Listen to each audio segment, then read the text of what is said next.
Boa tarde! Tudo bem com vocês? Hoje nós vamos conversar um pouquinho de tudo, vamos dizer assim. A gente vai voltar um pouquinho nas crenças, a gente vai também conversar um pouco sobre complexos,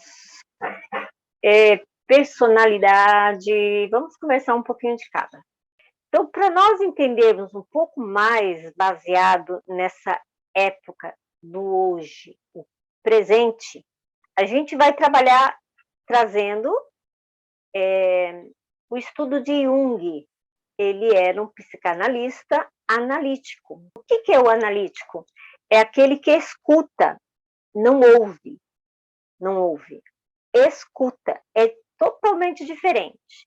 Porque quem escuta internaliza, quem ouve solta para o outro lado. E aí, o ouvir está dentro dos 5 sentidos. É como eu ouço, eu interpreto diante os meus 7 instintos. Então, houve uma pergunta lá no Instagram: como que você recebe a sua informação? Com qual dos 5 sentidos? Percebe que faz muita diferença? Então, para um psicanalista analítico, ele não pode ouvir, ele tem que escutar. Então, ele faz todo um trabalho de escuta analítica. E ele também trabalha com a parte flutuante. A parte flutuante é o quê? Devido à sua escuta, ele tira palavra X do que aquela pessoa, do que aquele paciente está trazendo. Então, de repente, eu estou ouvindo e eu saio do que a pessoa ouvindo, olha, eu não estou escutando. Eu saio do que a pessoa ouve porque eu estou aguardando sair algo de dentro dela, porque a gente solta o que está reprimindo, os meus complexos também, e é a palavra-chave para saber qual é a dor da pessoa. E aí, isso é tão interessante que nós trazemos, através do paladar, através da língua, o que está guardado dentro de mim que me machuca. As minhas repressões, os meus complexos, as minhas dores, as minhas neuroses. E todos somos neuróticos. Eu já falei em nenhuma das aulas aí, se eu não me engano. Todos somos. Aqui ainda nós somos seres, nós estamos galgando para seres humanos.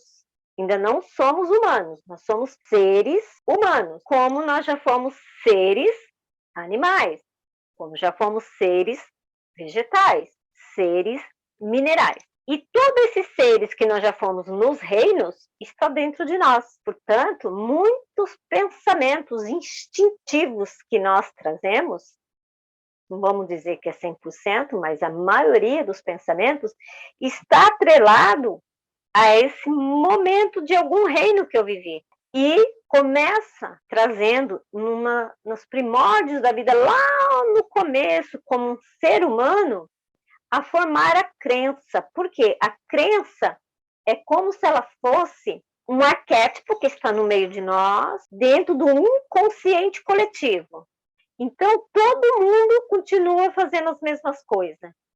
E a pessoa que continua fazendo a mesma coisa, ela acredita que aquilo é uma verdade, porque ela não sabe que toda verdade são meias verdades. Então, eu acabo fazendo o que o outro faz. Então, eu vou repetindo o padrão. Então, uma pessoa que está lá na Ásia, ele está fazendo a mesma coisa que eu aqui. E o que muda isso? É quando eu mudo a minha crença. Então, quando eu passo a mudar a minha crença, eu resignifico uma parte da minha ancestralidade. Quando eu busco o meu autoconhecimento, que eu começo a resignificar as minhas crenças que me limitam, o que acontece? Eu estou ajudando a minha geração, a minha ancestralidade anterior, 7 gerações, e já estou ajudando as 7 gerações posteriores. Por isso que muitas crianças que estão vindo já não vai se adaptar à forma de criação dos pais. E aí muitos pais falam: nossa, 1 mês, olha como já é inteligente essa criança. Nossa, ele com 5 meses faz coisa que nunca imaginei que uma criança faria. Porque ele veio para quebrar paradigmas, ele veio para mostrar para a mãe que ele é do presente e do futuro, ele não é do passado. E a mãe ainda fica colocando, né, os pais, vamos dizer assim, colocando ainda as crenças que limita ela e o pai, e a criança começa a absorver aquilo. Mas quando é uma criança muito integrado na sua essência, ela vai fazer muita coisa diferente do que os pais ensinam. E aí, as pessoas que ainda estão nas crenças enraizadas, acham que aquela criança é rebelde. Ela não é rebelde. Ela veio quebrar paradigmas de uma forma rebelde, para mostrar para os pais o que precisa ser olhado. O que você, papai e mamãe, está fazendo que, para mim, isso é obsoleto. E nós precisamos analisar isso com muito amor, tá? Porque os filhos, eles trazem as lealdades sistêmicas de papai e de mamãe. E uma delas é a polaridade feminina e masculina. Para vocês terem noção, o yin, que é o feminino, é a escuridão, é o interno, é o passivo, é a manipuladora, é a úmida. O yang é o quê? É a luz, é o fora, é o agressivo, entre outros adjetivos, vamos dizer assim. E quando nós começamos a viver nesse mundo de mamãe e papai,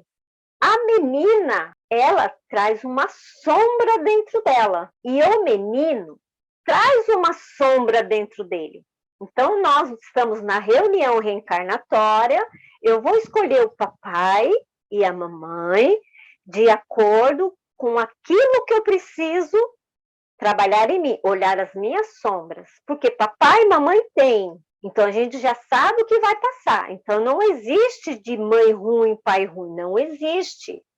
O que aqueles pais têm é o que aquela criança precisa, aquele espírito, desculpe, porque não é uma criança no corpo físico, mas existe um espírito que precisa trabalhar a sua sombra para evoluir. E existe ali, então, repressões, complexos. E a menina, ela vai trabalhar nela sombra justamente naquilo que o pai tem que ela não gosta. E o menino, a mesma coisa.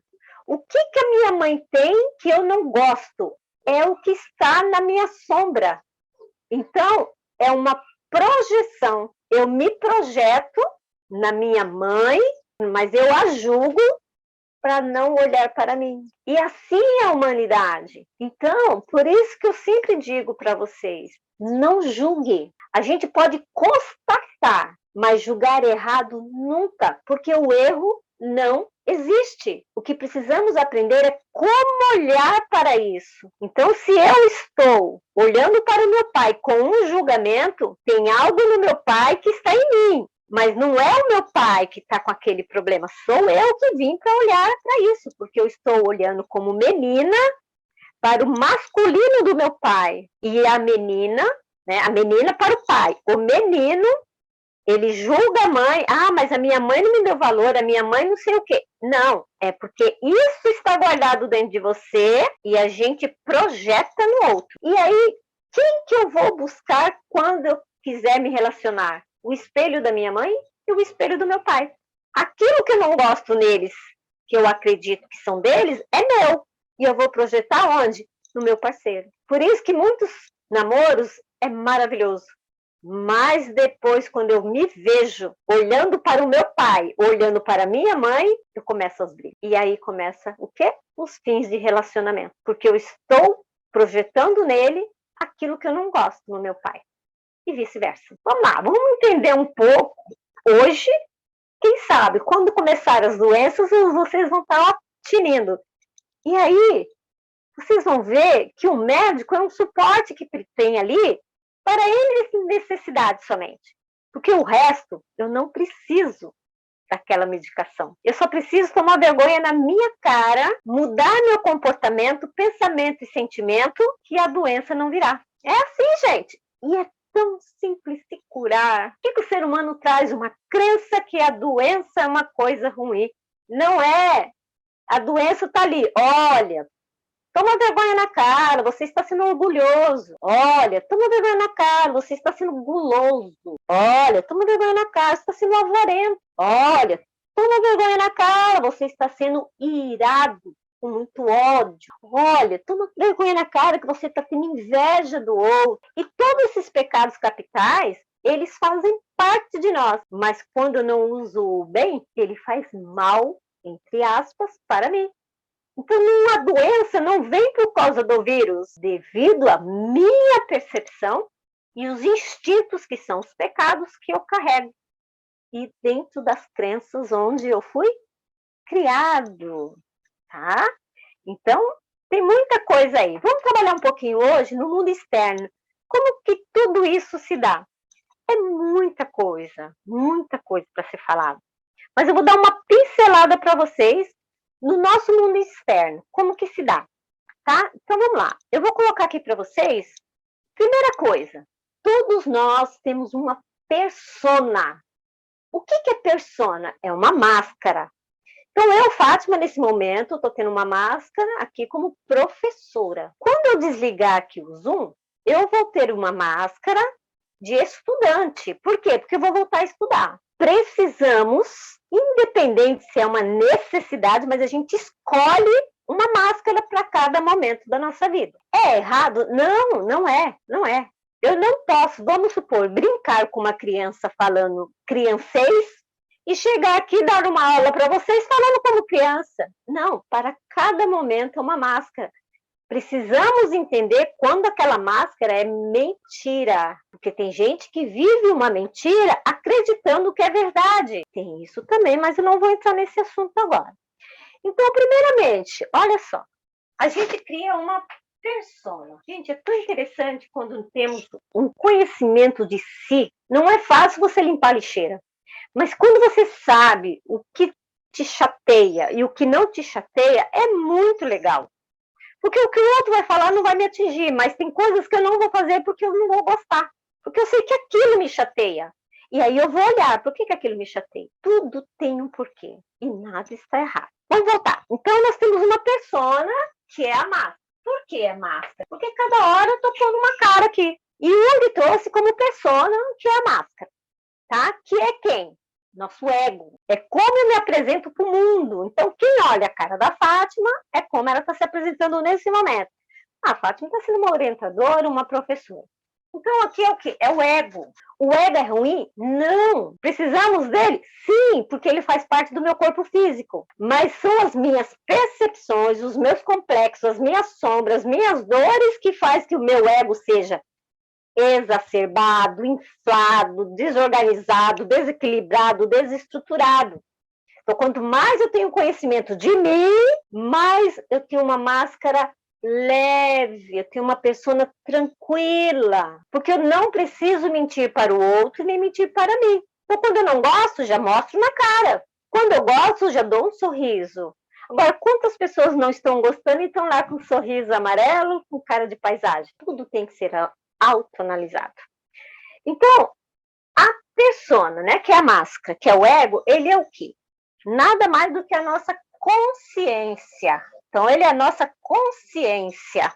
É aquilo que eu estou consciente. Por mais que a cada 1 hora a gente dorme 58 minutos, nós temos a consciência que é o ego. E como, deixa eu falar uma coisa para vocês. Como manter-se mais acordado que dormindo? É me manter presente. Por isso que toda vez que eu faço algum trabalho com vocês, terapêutico, inspira e expira. Por quê? Para vocês estarem ouvindo, porque vocês dormem, tem pessoas que eu estou atendendo, ela está ali acordada, mas ela não está entendendo, ela está dormindo, e eu percebo na hora. Aí eu tenho que fazer algo para chamar a pessoa, e a pessoa não percebeu que ela dormiu. E o dormir não é o dormir, não. Eu saio daqui e é tudo muito rápido, porque não existe espaço e tempo. É tudo muito rápido. Então, a gente passeia por várias dimensões e não percebe. Então, às vezes a gente também pensa assim, nossa, parece que eu já vi isso. Claro que você já viu. No momento que você acha que estava acordado, você já tinha visto naquilo numa outra dimensão. E é muito rápido. Então, a consciência é o quê? É a persona, o meu ego. É como eu mostro para o mundo. Desestruturado não, mas é como eu mostro para o mundo. Abaixo disso tem o quê? A sombra. A sombra é justamente aquela sujeirinha que eu jogo para debaixo do tapete, que se eu olhar vai me destemperar, meu coração vai de barriga, porque vai mexer naquilo que eu não quero olhar. Principalmente se a pessoa fala uma verdade para nós, que a gente se chateia, que aquilo está na minha sombra. Por que eu parto para a briga com o outro? porque o que o outro falou está na minha sombra. Por que eu brigo com meu irmão, eu brigo com a minha mãe, com meu pai, quando eles falam alguma coisa? Porque está na minha sombra. E é uma verdade dentro do que eu vim trabalhar. Então, abaixo disso aqui, nós temos o quê? Nós temos a sombra. E é ela que nós viemos limpar. Essa sombra. Só que tem muita coisa para a gente chegar até a sombra. Por mais que ela esteja ali na parte do inconsciente pessoal. Ó, inconsciente pessoal. Então, tá o que ali? Os nossos complexos, nossas crenças. E a gente vai acreditando que aquilo é real. E a gente precisa quebrar os paradigmas e ver que o que aquela religião me proporcionava, hoje ela não me proporciona mais nada. Por quê? Ela me serviu até a hora que eu precisava. E nós trazemos uma crença que nós precisamos ter uma religião. Gente, nós temos que ser universalistas, aceitar todas as religiões, porque elas fazem parte do todo, como eu faço parte do todo. Mas sempre tem aqueles cabeça louca que adora falar mal das religiões. Toda religião traz para nós mitos, e esses mitos faz parte de nós, está dentro de nós, é só a gente aprender a olhar para aquilo. E quem é que busca aprender? Tudo é muito sacrifício, não é? Vamos lá. Então, a sombra é o quê? É o meu inconsciente, ó. É o meu inconsciente pessoal, onde está agregado em mim o DNA dos meus pais, aquilo que eu vivi em outras vidas, aquilo que eu trouxe da minha reencarnações passadas, minhas existências. É meu, eu tenho que trabalhar em mim aquilo. Que ali estão as minhas crenças, os meus complexos, as minhas chatice, aquela parte ranzinza minha, a minha teimosia, é o que eu vim trabalhar. É isso que eu vim olhar. Dentro da minha sombra, quando eu olho e a disperso, eu sei qual é a minha função aqui na Terra. Mas abaixo dela, para você conseguir ainda limpar, dissipar essa neblina, nós temos complexos. Esses complexos são quem? São criaturas que nós damos energia para ela, o positivo e o negativo, mas é muito raro dar positivo quando a pessoa não se conhece. E esses complexos, ele está associado a quem? Yin e Yang, ou ânima e ânimos, que é a polaridade que está dentro de cada ser, o feminino e o masculino. Então vamos lá, sabendo que ânima está dentro do homem, porque o homem tem uma predominância masculina. Para ele gerar energia e ser criador, ele precisa de uma energia feminina. Então, o ânima está no homem. Nós, mulheres, nós temos uma predominância feminina. Então, precisamos, para poder criar e outras coisas, precisamos de uma outra energia, que é o ânimos, yin e yang, tá?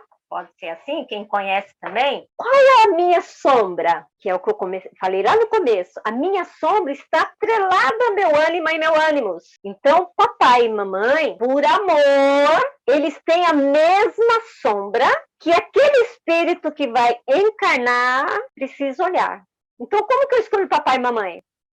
Naquilo que ele precisa, que eu vou precisar, e aí papai, por amor, fala, vem, que eu vou ser assim, assim, assim, porque já está na minha manifestação, e aquilo para você vai ser a sua sombra para você poder olhar. Mas, quando nasce, perdemos a nossa identidade num mundo caótico, cheio de crenças, e a gente se perde. E aí é necessário terapia para a gente se encontrar. Então é necessário ver qual é a minha sombra, e não pensa vocês simplesmente após esse vídeo, vocês falaram, nossa, eu não gostava disso no meu pai, então é porque eu tenho que olhar em mim? Não é só isso, é muito mais profundo. Eu estou dando algo raso para vocês só terem uma ideia do que precisa ser olhado. É uma porcentagem. Isso é para todo mundo, sem exceção, nesse mundo que ainda o ego está desestruturado, que ainda não somos humanos. Quando nós aprendermos a ser humanos, isso vai estar mais tranquilo na gente. E aí vai entrar a individuação, que é outro vídeo que eu vou fazer para vocês. Como que eu chego na minha individuação? Vocês vão saber.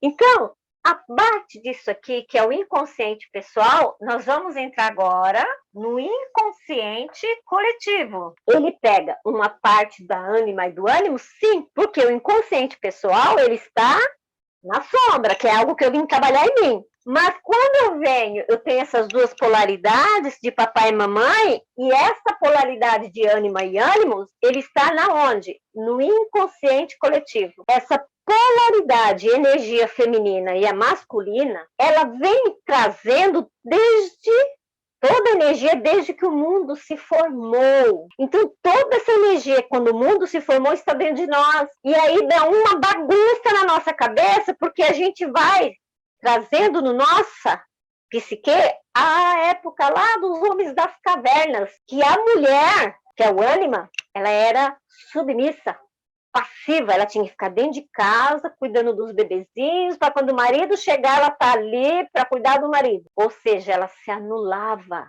E o marido, qual que era a obrigação do homem na época das cavernas, que está aqui no Ânimos, que ele traz isso dentro dele, essa energia? O homem tem que sair, caçar, porque ele tem que sustentar a família. Mas, depois do homem das cavernas, quantas revoluções não foi se dando?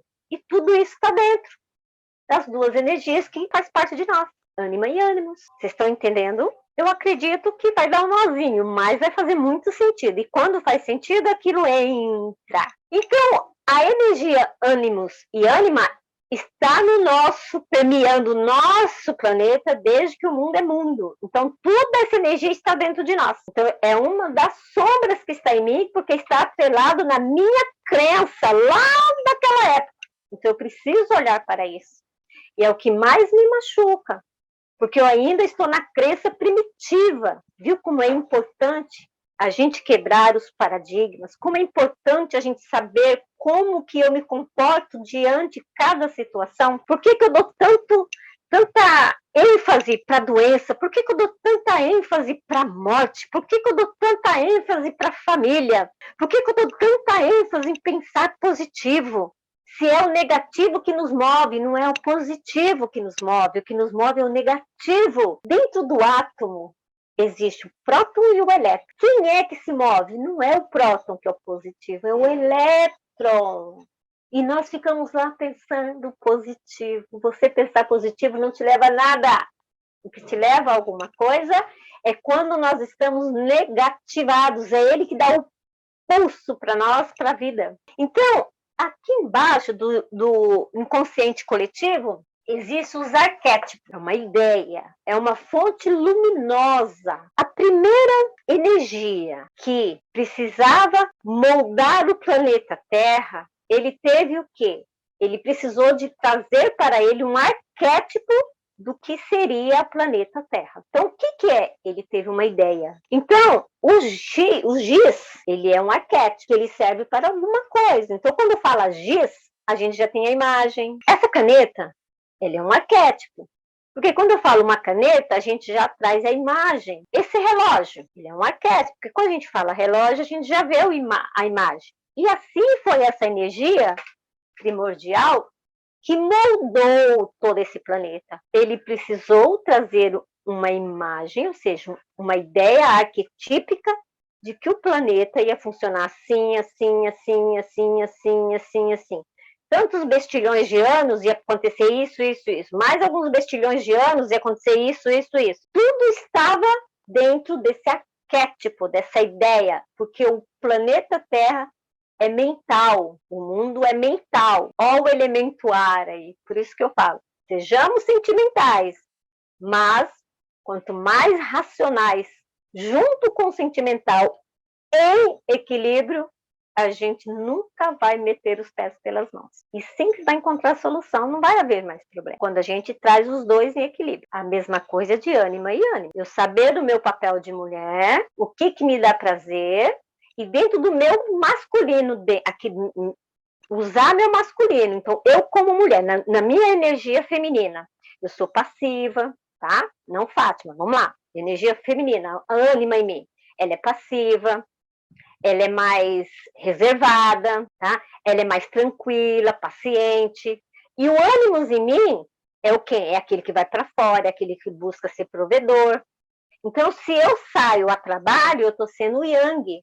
Mas eu não posso dar muita energia para aquilo ali que eu trabalho, porque eu só estou buscando dinheiro, porque o meu yin vai ficar sem a energia que precisa, porque eu vou estar tão cansada como o yang que eu só vou querer dormir. E eu não vou dar conta. E o que nós mais temos visto hoje? Que a mulher, quando tem bebê, ela começa a reclamar que o marido não ajuda, que ela está muito presa dentro de casa, que ela queria fazer tanta coisa e não dá, mas aí ela está passando por um momento yin e nada impede ela de trazer o yang. Mas enquanto eu estiver na reclamação, eu não consigo olhar para o meu yang, porque eu vivo reclamando como yin. Mas na realidade, quem reclama é o yang, viu, gente? A mulher, na realidade, ela aceita tudo mais passivo. Então, quando eu começo a reclamar, eu estou no yang. Então, tem algo ali que eu preciso olhar. Então, vamos lá. Então, o arquétipo é o que eu trouxe para vocês. Aqui embaixo está o self. O que é o self? É a nossa essência, é si mesmo. Esses somos nós. Olha aqui embaixo. E para eu chegar a saber quem eu sou realmente, qual a minha função aqui na Terra, eu tenho que passar por tudo isso. Então, não é simplesmente, eu vou fazer uma terapia, 2 meses eu já resolvo. Não, gente. Imagina. Você quebrar primeiro, saber quem é você. Depois, você vai entender por que você formou aquele ego através da personalidade. Qual que é a terapia que eu uso, o Enneagrama. Depois, a gente tem que descobrir qual sombra que está escondida. Mas para eu conseguir chegar na sua sombra, eu tenho que saber o que no coletivo, dentro de você, em relação a você, papai e mamãe, você está fazendo. Porque papai é o ânimos, né? No caso, papai é o ânimos. Mas o que está machucado no pai? A ânima da mãe. E a mãe, ela é ânima. O que está machucado nela? O ânimos que é do pai. Só que os filhos carregam muito mais ânimos e ânima da mãe do que do próprio pai. Então a gente carrega uma legião de crenças. Então é necessário a gente transformar essas crenças, trazer ela de uma forma resignificativa, transformar. E não é dormindo, não é comendo, não é só querendo trabalhar e ganhar dinheiro. Se eu não tiver uma postura, uma atitude como yang, racional. A mulher é emocional, o ânimos é racional. E se eu não tomar essa atitude, eu não ter uma ação, porque eu ainda estou acreditando que eu sou frágil, porque eu sou mulher, porque está lá na caverna ainda, eu não consigo ter nada na minha vida. Então eu preciso entender que eu preciso do meu momento zen, mas eu preciso do meu momento guerra. Então eu preciso ter aquela tranquilidade, mas eu preciso ter raiva também, porque se eu não tiver raiva eu não vou para frente. E a pessoa quando está com raiva, ela se fecha, ela começa a apertar os dentes. É aí que está. Ela precisa pôr isso para fora. O que ela está fazendo? Ela está querendo comer o ânimos do pai, entre outras coisas. Então, para eu entender realmente quem eu sou, eu preciso entender a minha personalidade, eu preciso entender como que eu vejo o outro, como que eu sinto o outro, como que os meus instintos que estão aqui no ego, como que eu trabalho com esses meus instintos, o que para mim é avareza, o que é preguiça para mim. O ano passado, nas aulas que nós demos aí, foi muito legal, 16 aulas, o pessoal aprendeu bastante. Luxúria, lembra da igreja? Luxúria são os prazeres carnais. Não é nada disso. É os princípios do prazer que eu, como self, como essência, eu vim desfrutar. E o que a igreja ensinou? Não, vocês não podem, porque está atrelada a sexo e não é nada disso. Sexo, quando não é o ato, é a nossa energia vital. É isso que nos move, que chama libido. Então, no momento, eu estou exercendo a minha libido, porque eu estou tendo uma satisfação, um prazer muito grande de estar fazendo o que eu estou fazendo. Então, eu estou aqui, cheia de libido. Por isso eu vou tirar roupa? Não, estou feliz, porque eu estou nesse momento com vocês. Aonde eu estou feliz, eu estou exercendo a minha libido. E o que é o planeta Terra? O que é o mundo? Orgásmico. E assim nós somos. O que é o orgasmo em nós? É viver os prazeres da vida. E o que a gente faz? A gente fica aqui no ego. Porque tem uma sombra que eu não quero olhar e eu estou em julgamento com papai e mamãe. Eu não quero olhar para isso. Isso quando não tem a resistência e a teimosia, a pessoa faz terapia, você está falando para a pessoa, e a pessoa, será? E quanto mais resistente eu sou, mais dor eu atraio.